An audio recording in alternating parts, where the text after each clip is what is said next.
Headlines प्रायोजक राजयोग paints, आनंद तुमचा, रंग आमचा।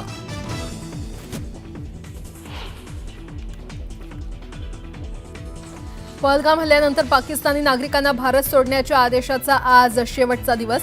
अटारी वाघा बॉर्डरवर नागरिकांची मोठी गर्दी।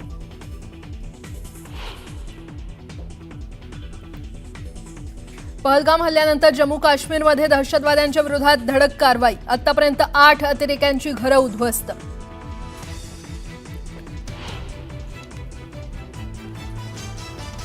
पंतप्रधान नरेंद्र मोदींची आज मन की बात। पहलगाम हल्ल्यानंतर पहिल्यांदाच मोदी देशवासियांना करणार संबोधित।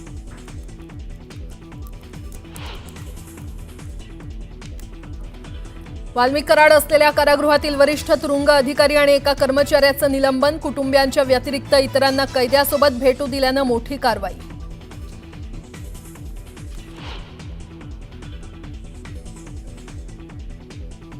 संतोष देशमुख हत्या प्रकरणातील आरोपी वाल्मिक कराडचा सिटी स्कॅन रिपोर्ट नॉर्मल। वैद्यकीय सूत्रांची माहिती। तर पुढील उपचाराबाबत तज्ज्ञ समिती घेणार निर्णय।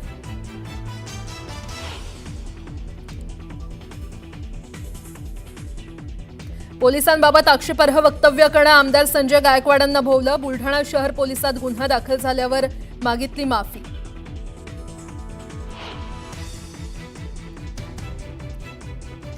सोलापूर कृषी उत्पन्न बाजार समितीच्या निवडणुकीसाठी आज मतदान। 18 जागांसाठी 70 उमेदवार मैदानात। सुभाष देशमुख आणि सचिन कल्याण शेट्टी यांच्या पॅनलची प्रतिष्ठा पणाला।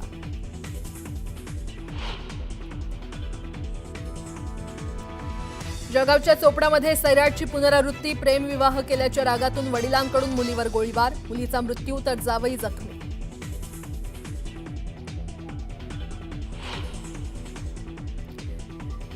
आणि रेल्वेच्या तिन्ही मार्गांवर आज मेगा ब्लॉक। देखभाल दुरुस्तीच्या कामासाठी ब्लॉक घेतला जाणार। लोकलच्या अनेक फेऱ्या होणार रद्द।